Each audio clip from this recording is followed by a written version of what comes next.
எண்ணெய் சும்மா குக்கரில் போட்டு வேவிப்போம். வேவிச்சுட்டு எண்ணெய் ஊற்றி தண்ணி சுண்டன உடனே எண்ணெய் ஊற்றுவாங்க. நல்லா தான் இருக்கும்.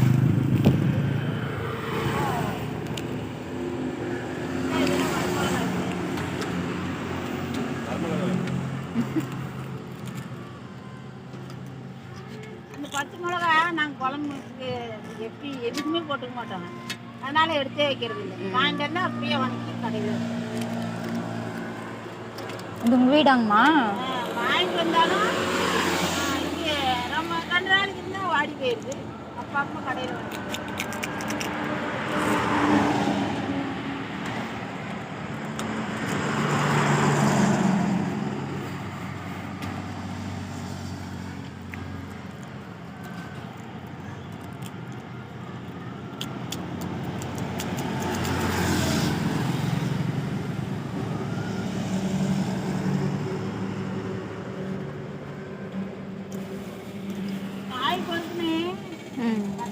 அப்புறம் ரேஷன் கடையில் அரிசி போடுறோம்.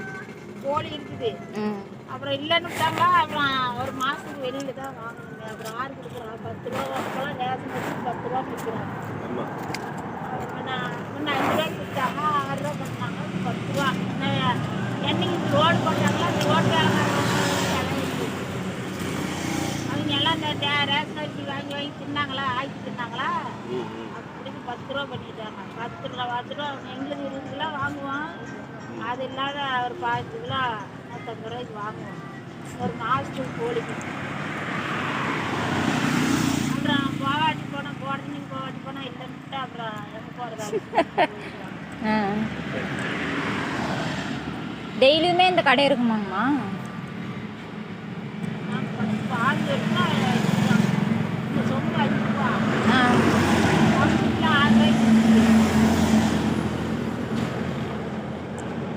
வியாபாரம் ஆகுமா? வியாபாரம்லாம் ஆகுமா? ஆகும், ஆகாது போகும். அதெல்லாம் கணக்கு இல்லை. ஒரு நாளைக்கு நிற்பாங்க, ஒரு நாளைக்கு நிற்காத கூட போயிடும். அதெல்லாம் சொல்ல முடியாது. இங்கேயே வர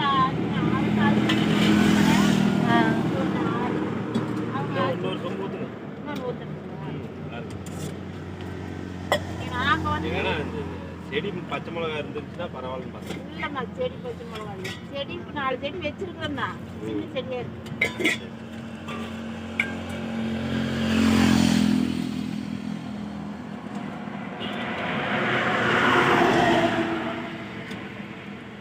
பசங்க வந்துருக்காங்க, பச்சை மிளகா தான் வாங்கி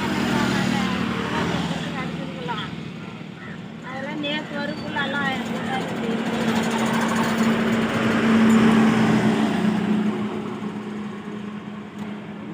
இந்த மிளகாய் நல்லா இருக்க முடியுமா? ஆனால் காரம் அப்படி வாயில் போடு.